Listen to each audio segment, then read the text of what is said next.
welcome to the latest Retire Well episode with me, Matthew. As always, I'm joined by Joe. Today, we're going to be building upon the investment mini-series that we've got, and we're going to finish off with some case studies. The feedback we've had so far is that people really like real-world scenarios and real-world figures so they can pull out bits that really work with them. So we're going to jump into some of those scenarios today. Yes, as Matthew said, they're picking up little bits and building the knowledge. Ending today in the case studies, we'll be looking through around about 5, looking at hopefully different points in that sort of retirement journey or life planning situation. So we'll start off by looking at someone that's a bit of a high earner and very much at sort of the start of their journey, and then move a little bit more into retirement, redundancy planning, and then a little bit of estate planning to end off. And it's the case where when we're looking at sort of making decisions with this, hopefully you'll get an idea. Again, it's not advice; it's just giving you an idea of sort of the sort of things that we'd be thinking at if this client walked into the office. So, case study number 1, we've got Henry, who's 42. His income's 135,000 per year. And he's got an employer pension, 280,000, an ISA of 20,000, and he is saving a significant amount. He's got 3,000 a month savings that he wants to put somewhere, and his big main objective is essentially to retire as early as possible. Matthew, what sort of your initial look at what should we be thinking about here in a planning focus? Yep, I think if we were talking to Henry, we would be starting to say, okay, you've got a really strong base. You've got that pension saving, you've got the start of an ISA, and you're saving on a regular basis. We're now trying to say, well, with those financial tools, what are your actual objectives? So, is Henry looking to retire as fast as possible, or does he like his job, and is there an idea that he might work past minimum pension age? And equally, what sort of lifestyle does he want in retirement? So if he was trying to recreate that income he's got now, he's a high earner, so he would need to build up significant wealth in the pensions and the investments. But actually, maybe his lifestyle is that he doesn't spend all that money, which is obviously why the savings are there. So I think the starting point for that would be there's a key point of pension planning versus flexibility. And as a 42-year-old, does Henry want to put those £3,000 a month into the pension and get the most benefit from tax relief and long-term growth? But then he's locking that away to beyond 55, 57 based on the current rules. And on that basis, he might want to try and blend both of those approaches, some into the ISA, which he can access beforehand, and some that would be long-term planning with the pension. Yeah, this is really sort of a tax relief versus flexibility type case study. I think Henry's in a unique position where he's earning over £100,000. Yep. As we know, between 100 and 125,000, you're getting taxed at essentially 60% because you're losing your personal allowance. So yeah, the first thing I'd probably be looking at is, okay, what are we already putting into his pension? Yeah. Are we able to put more into his pension? Maybe to see if we can bring that earnings down, so earnings minus pension to under 100,000. It doesn't say it here, but if Henry has any children, he also would lose his free childcare over £100,000. It's a really big sort of planning and advice point when we look at that. But equally, as Matthew said, if he's wanting to retire as early as possible, we don't necessarily want to overfund that pension because, let's say you wanted to retire at 55, that might give 2 years before he can even access that pension. And then the short term, I'm sure he's got plans on what he wants to do, enjoy holidays now in the present, as opposed to just pushing everything possible into that pension, as much as it would be nice for a financial planner to recommend. Yeah. One of the main problems with people like Henry is they're possibly on that career sort of conveyor belt and they're constantly going through that journey, so they possibly don't pause like we would to almost think about the financial planning and the tax planning. And I think people in this area can certainly get a lot of value from the long-term plan and the advice. What we could do with someone like Henry is to say, as you've described, how can we be a lot more tax efficient with your pension contributions to bring your income down, but also how can we really refocus your retirement plan to say, how much do I need in the pension? What am I building towards? And that might be the key focus to move between the money that might go into the pension or into an ISA, for example. And with particular high earners like Henry, there might be a consideration for other tax efficient investments. The venture capital trust, the VCT that we talked about in the previous episode, would give Henry, currently it would be 30% income tax relief on what he puts into that.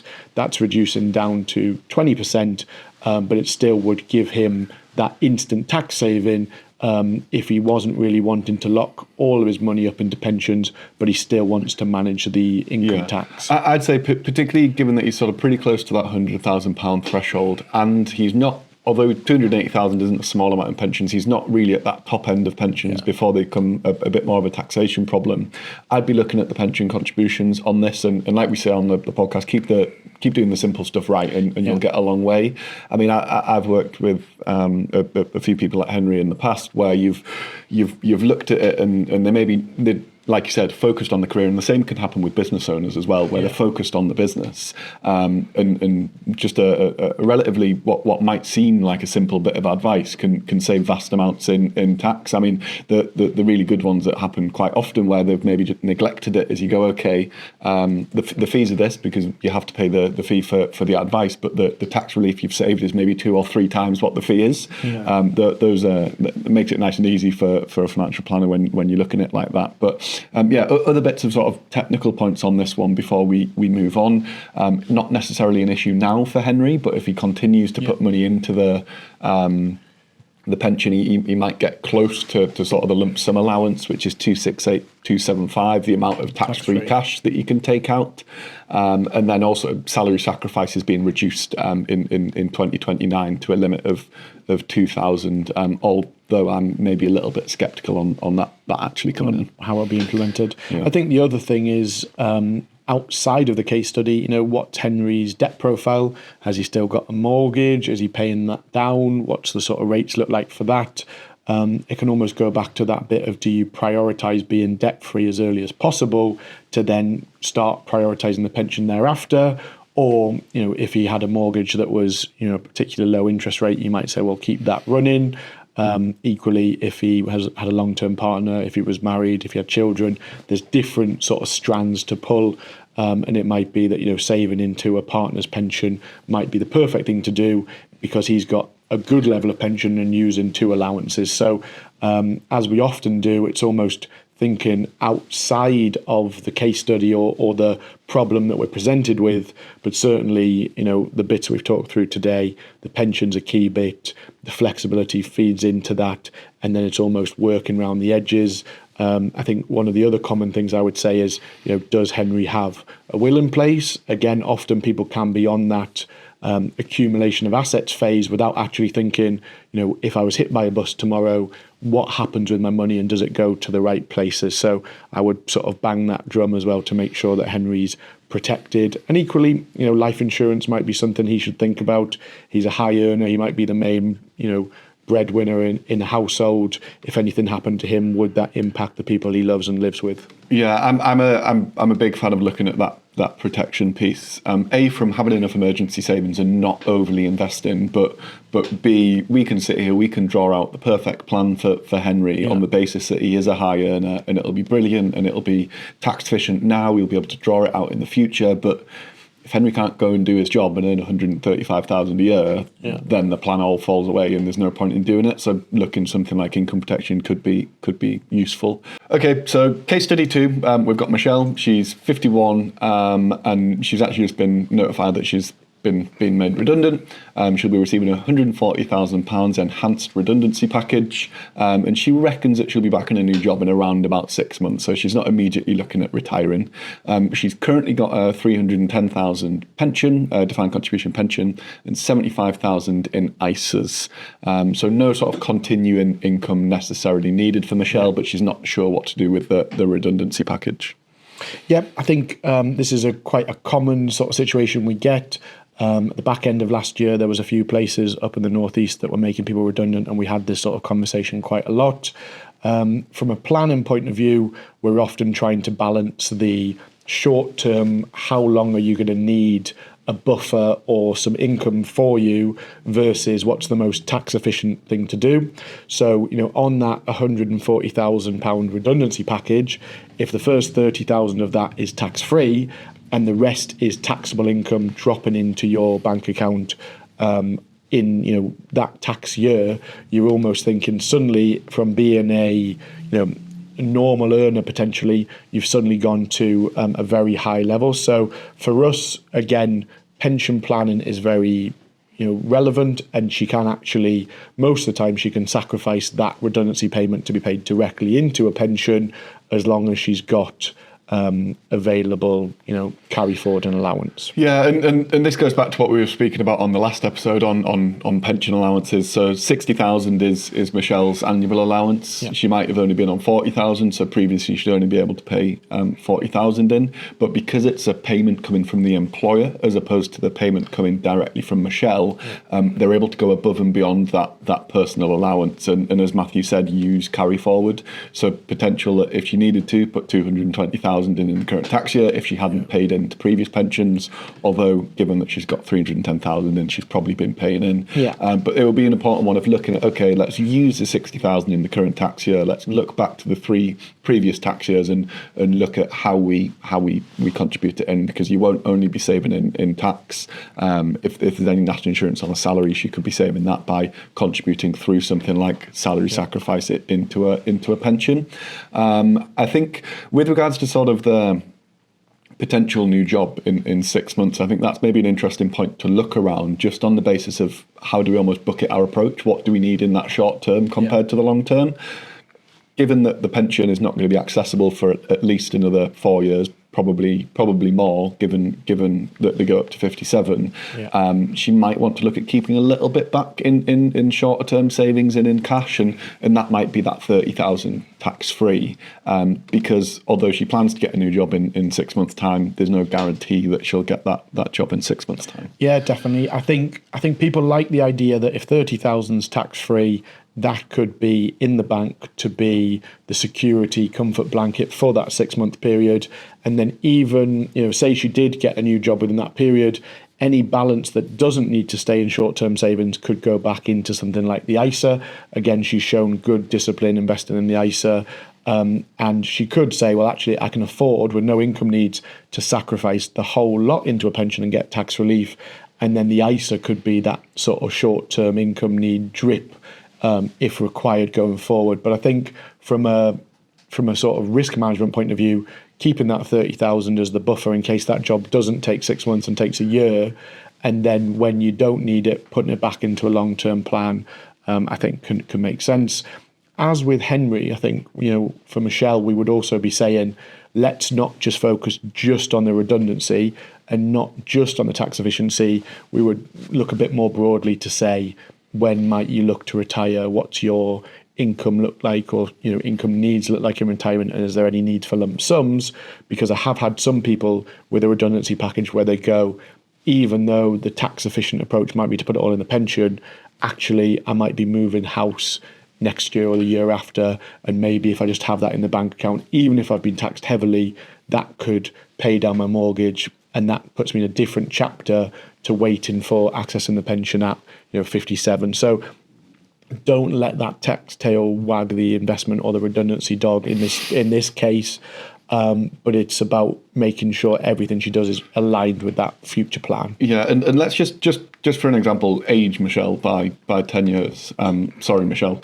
Just because it brings up a couple of different bits that you need to think about with redundancy. So we're talking about using that carry forward allowance. If Michelle's now 61 and has accessed a pension at 55 with taxable income, as Matthew said in the previous one, you'd be restricted to your money purchase annual allowance of 10,000. So really limiting the redundancy. And equally, if she actually does go ahead with the redundancy, then she at that point maybe doesn't want a job in 6 months' time, but wants to take a couple of years off, you then need to look at, okay, how do we actually take money out of the pension and the ISAs without potentially triggering a money purchase annual allowance if we might go back into work. It just makes it slightly more complex and a few more nuances that come in, but still could be absolutely right to put the majority in the pension. And actually that maybe makes that a little bit more of a stronger option, because she can immediately access it if she wanted to, albeit could be taxable. Yeah, I think if Michelle was 61 it might be more of a no-brainer to put that redundancy payment straight into the pension, knowing that 25% of that is then available tax-free to draw down upon. And equally, she might say, well, 61 is now the point where she considers herself to be fully retired. And by putting that last big injection into the pension, that could get her above the how much is enough type scenario. Again, we would be talking about what's the wider financial situation, what lump sums are required in retirement, and what sort of income needs she got. And again, we might be saying what's her level of investment risk. If she was a low risk individual, the annuity from that pension might give her more than she needs. Or if she's happy to take the drawdown approach, we might be able to complement that with state pension to come and other household income perhaps. Yeah, and then just rounding up on Michelle's case study, another thing that Michelle doesn't have but could be a point of advice is if she has a DB scheme. I've been speaking to a few people recently that might have something like that, and they might be able to put some of the redundancy package into the DB scheme to access it early as opposed to waiting till the normal retirement date. Again, just a few different things that you can look at. For our next case study, we've got a couple. We've got James, who's 57, and Claire, who's 55. They've got pensions of 420,000. And also Claire's got a £15,000 per annum DB income that will be payable at age 65. They've also got ISAs invested of 210,000 and a general investment account of 95,000. Their main sort of objectives are to retire now, knowing that their state pensions then kick in at 67, and their ideal target for spending is £36,000 net per annum. Yeah, I mean, I'd start off by looking at James and Claire and saying, look, you've actually done a lot of the hard work already. You've paid into your pensions. You've already got a very good amount in your ISAs, and it's about sort of looking at how do we almost bridge that gap a little bit between when we're retiring now at 55 and 57 and when we might receive the state pension. Because when they get to the state pension with Claire's DB income and 2 full state pensions, assuming that they've got them, you're going to be doing the vast majority of that 36,000 income, albeit there would need to be some tax come off. So it's more looking at, okay, how do we draw from stuff now, knowing that we might not need all this flexible income in the future, and it maybe could be used for other things, might be sort of gifting to children or enjoying sort of yourself throughout retirement, which is a big one for me. Yeah, I think, one of the common, questions we get from people in this scenario is that defined benefit pension, that £15,000 per annum at 65, do I wait till then, or do I start it now? Or do I, what's the best way to do it?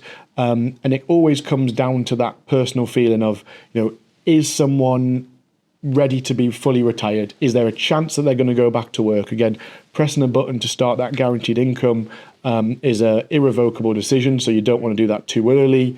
People will also be saying, well, there's an early retirement factor. I don't want to be penalised too heavily, but equally, you then have that paid for more years in retirement. So it's looking at the scheme's rules, looking at that sweet spot and identifying maybe it's age 60 might be an appropriate point to take it. Maybe it's 57. Again, what's really powerful about James and Claire is they've got flexible funds. You've got the ISA funds and the general investment account, and then they've got a good amount in flexible pensions, the 420,000. And then Claire's DB pension, as you described, could be the backbone with the 2 state pensions where there's no investment risk and no charges from them. So really identifying, are they psychologically ready for retirement, which I think they feel like they are, and then going with the pots. Can we use the investments and the pension flexibly in the early years, those golden years of retirement, to get them to the state pension? And then at that point, as you describe, a lot of the heavy lifting is already being done by the guaranteed income. Yeah, I mean, at least one of them's got, both of them actually, you've got, a unique opportunity between now and state pension age, where if they do fully retire, they're not receiving any income, so they could potentially look at drawing out of the pension 12,570 taxable income, and then 25% extra, giving you sort of over 16,000 essentially tax-free income, even though you're taken from the taxable portion. Obviously, you'd have to be wary of whether they're going back to work and triggering that money purchase annual allowance. But it's a good way to again get. I mean, and that'd be pretty much 32,000 out of the pensions. Yeah. Depending on how that's split, though, because it might be the case that it's all in James's name or all in Claire's. More likely in James's if Claire's built up this DB income, and that's maybe when Claire could look at using the marriage allowance to transfer over some of her personal allowance to James, and that saves. I mean, it's only a small amount, £252 a year that you can save by doing that. But it's a nice piece. Again, do the simple things right, and they'll sort of slowly add up. What do you think about sort of the general investment account sat at 95,000? Yeah, I think, from the previous episode when we talked about that as maybe one of the unloved sort of pots now, again, it looks like that would probably be what they've been fueling the ISA from. So again, that's something when dividend allowances and capital gains tax allowances were higher was probably a more common thing to do. For me, I would say, is there an opportunity in the last sort of working year or working tax year for James and Claire to put more into a pension, and the 95,000 from the GIA could do that? Again, if we knew about the balance between the pensions and potentially if Claire had less in pensions flexibly than James, you could use a portion of that 95,000 to go up to her 100% of her relevant earnings and get an extra bit of tax relief and squeeze those pension values.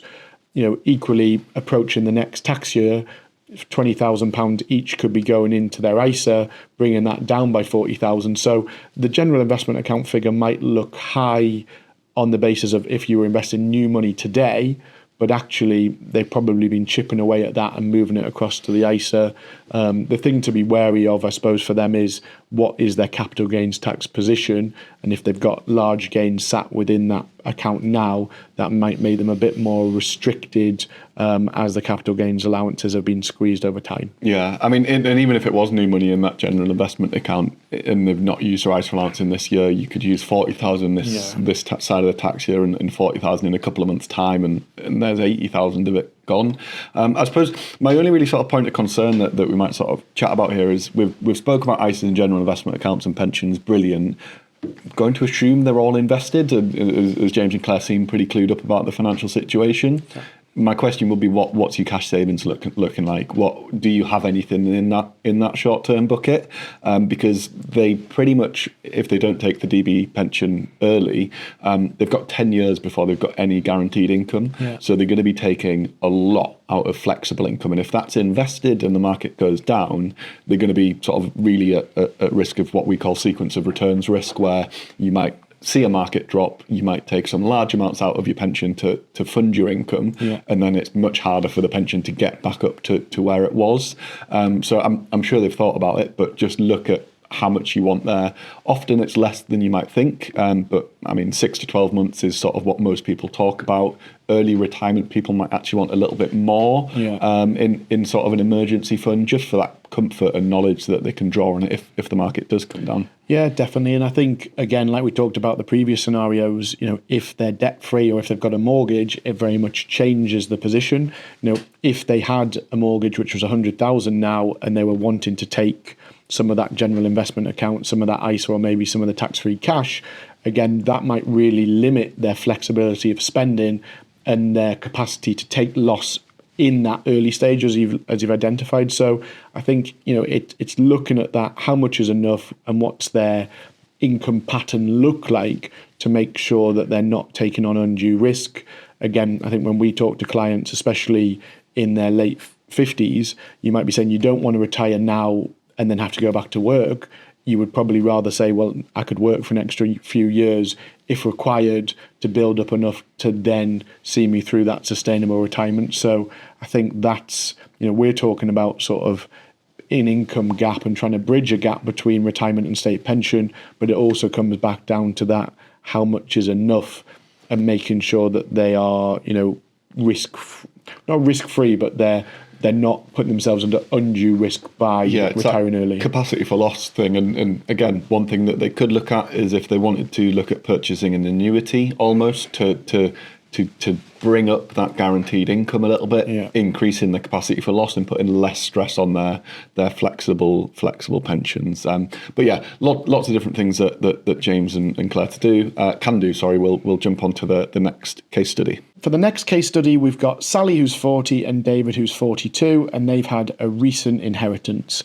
They've got, defined benefit income that's likely to cover their essential expenditure in the future, and they've got a £500,000 inheritance which has come in. Their spending target is £35,000 net per annum, and their main focus is sustainability and tax efficiency. So if Sally and David were coming in the room today, what would you be talking to them about? Yeah, I mean, as always, it comes down to their goals. You mentioned you've got that DB income that will cover expenditure. First question there is, when's that going to be due? So when's a normal retirement date? Is it 60, 65 or state pension age? Because that's going to really direct where this conversation goes. Yeah. If they're saying that they can retire early at 57 or 55 when they might be able to access it and have everything covered by DB expenditure, it's a much different conversation to if you may be looking at early retirement and reducing that down. If you were looking at early retirement and that DB income then is reduced down below the spending target, then we might be looking a little bit more about, okay, how do we use this inheritance in the shorter term, still sort of 10 plus years, to fund those earlier years? If not, then it's about, well, what do you want to do with it, really? It's are we spending it? Are we potentially looking at giving it away? Are there any children that you'd like to leave a legacy to? Those are sort of the general thoughts that I'd be thinking initially. Yeah, I think this is one that on paper you go, okay, £500,000 inheritance, that's a lot of money. But when they're 40 and 42 and their life expectancy might be to 86, 87, 88, you then start to say that's a long time frame to, one, to invest the funds for potentially, two, to draw an income from, depending on the salary and the other bits. And then it comes back to their main priorities. So judging by their defined benefit income and the idea that they think they're going to have a sound retirement already, the argument is then going, is 500,000 enough to see them from here to there? And then you're almost saying, well, are they still working? Do they have a desire to finish?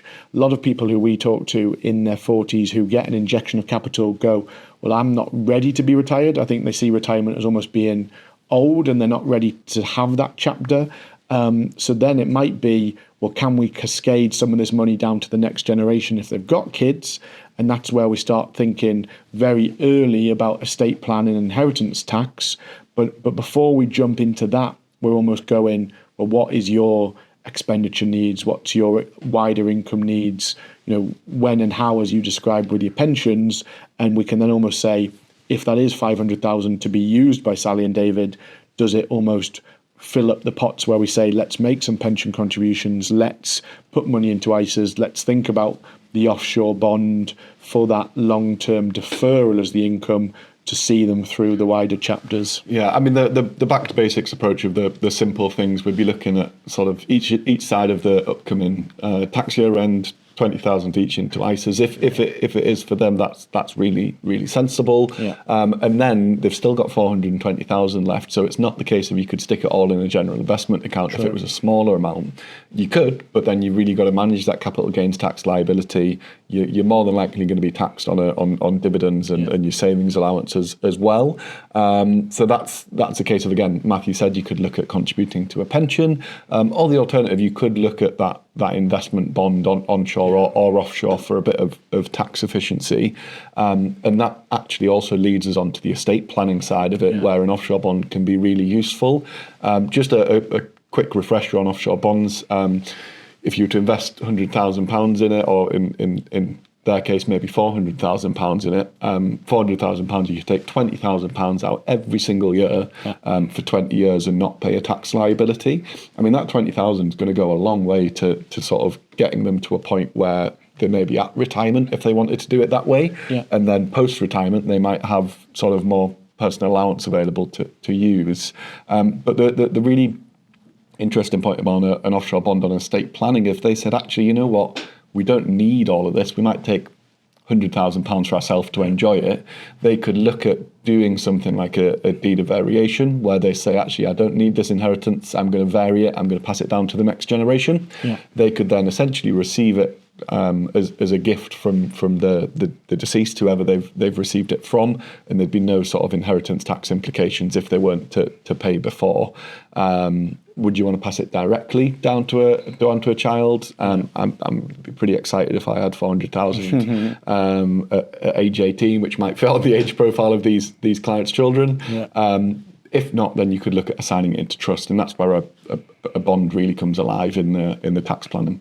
Yeah, I think half of the challenge for Sally and David is their period of life where we almost go to start thinking about estate planning. They might be a bit early, and then equally you go, well, and they're spending. They might go, well, we don't quite know how much we're going to spend throughout the period. So even though we've said there's a spending target there of 35 grand, it's almost like, is that 35 grand going to change with your inheritance? We see people, if you won the lottery or, if you sold a business, you might go, actually, I'd like to treat myself for a few years and I'm going to spend more. So again, the inheritance could almost tick off some bucket list things for Sally and David. So there's lots of things for them to think about. But I think, as we've described on the previous case studies, doing the right things, the basics right is important, and almost using their allowances and building up the different pots of money flexibly, as well as having half an eye on things like their own assets. What is their property worth? What are their own pensions worth? If we were to kill them off early, is there an inheritance tax problem? In which point the deed of variation and almost having that joined up holistic planning of what their current inheritance tax position looks like would be key. But equally, they don't need to jump into doing too much too early, because we've got a long time frame for investments, and that also comes down to their feelings of risk. If they've not invested a lot before, because they've got that defined benefit pension, there might be a key bit of going, financial education, and can we start to use that 500,000 and put some into the lower risk pots and some cash savings, but equally then prioritize the equities which will drive the longer term returns for them. So just building on that sort of estate planning side of things, if you were to age Sally and David up by around about 30 years, we've essentially got our next case study, which is Robert and Anne. They're 74 and 72. They're in sort of a bucket which I'd say you've got more than enough to last your lifestyle. It's a fortunate place to be, but does have a few unique problems. They've got combined around £1.1 million in pensions, 380,000 in ISAs, and 290,000 in general investment accounts. They've got a lot of secure income coming in from DB and state pensions, and their spending is relatively modest. They've already enjoyed sort of a lot of their retirement, and they're now more focused on helping the children out and looking at reducing inheritance tax. What are your initial thoughts on that, Matthew? Yeah, I think it's a strong position to be in, and I think it then clicks over into that. What would have been an income chapter for them and a spending chapter might now become the estate planning chapter, and that's where it's a case of going, with all the pots, we need to give them financial security, but we also need to start thinking about 7-year cycles for gifting and how we can reduce their estate. So part of their income surplus, you say they've got more money coming in than they're spending, so therefore we know that 100% of that surplus income could be gifted, so we could think about that. And it's also about thinking about the flexible funds, the general investment account. Again, 290,000 there. We've talked about allowances being squeezed. We've talked about capital gains being relevant, looking at the potential gains there, but potentially almost using all or some of that pot to set up gifts into trust, or to try and sort of cascade that wealth down now, so it's starting the clock's ticking for an inheritance tax planning point of view. So I suppose the argument against that general investment account sale to help with gifting is it's likely to have sort of a pretty sizable capital gains tax liability that's going to be taxed at 18 and most likely going up into that 24% bracket. So tax liability there. The other thing, obviously, if they gift out of that general investment account, it's going to essentially start that 7-year clock. Might need to look at things that would mitigate that taxation if they stopped. An alternative that you could look at is look at one of the other tax wrappers and look at the pension potentially. So the pension has an ability to create income, which is obviously a really important thing when it comes to gifting. Yeah. So let's assume that they've pretty much got enough income to cover their expenditure, and that's all they have. Robert or Anne, whoever owns the pension, could draw above and beyond that through their pension and that could be tax-free cash, and they could still have some tax-free cash available.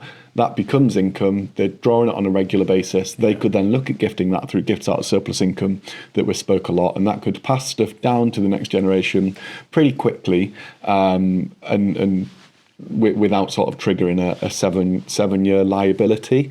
The other thing that I was wanting to chat around on this, Matthew, is I mean, they haven't sort of filled in a risk questionnaire and understood it themselves yet, but coming at it from sort of a pretty blank slate, what would the things that you'd be thinking about when it comes to the level of risk that Robert and Anne could or maybe should be taken? Yeah, I think there's an argument for saying they've got more assets and more income than they need, so they don't need to take investment risk. So they could almost go, we could have more security and a lower equity profile.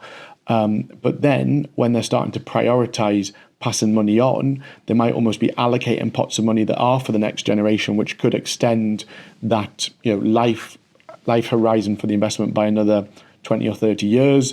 And again, if that then goes down to grandchildren, that could be another 20, 30 years again. So really, they've got the capacity for loss to take the risk, and they financially wouldn't be impacted too much with falls in the market, for example. But it's about coming back down to that objectives of the biggest thing that I think emotionally they'll be thinking about is, if everything falls into their estate for inheritance tax point of view, and they're going to then lose a big chunk of that, 40% of that to tax, do they start to say, well, that's the bigger risk for us rather than investment risk? And that's where the planning comes in. I think one of the issues here is we're currently between almost a regulation change and a rule change. And currently that pension, that 1.1 million, would be outside of their estate for inheritance tax point of view. But we know the rules are changing so that it's then coming into their estates for IHT. So, from an advice point of view, today you might say, well, don't spend that because it will be outside your estate. But we know, from 2027, that's coming into the estate. So actually, we might then start to create that income that you described. For both Robert and Anne being under age 75, if either one of them was to pass away, that pension would be completely tax-free for their beneficiaries, which could also create an opportunity to use that funds for gifts. So we're almost in that point where, if we knew when someone was going to pass away, we could work backwards and build the perfect plan. Obviously, we don't, so we almost have to sort of think about probability, think about risk, think about taxation to try and manage those different pots going forward. Yeah, and they both don't have to have each other as nominated. They could have themselves and children, which True. If they were to pass away pre-75, I hope Robert doesn't, otherwise doesn't have that long left, then they're able to pass that down tax-free and able to draw from it tax-free. Would it make sense to pass to Anne if she's got lots of other assets? Maybe not. Could easily pass it down to the next generation.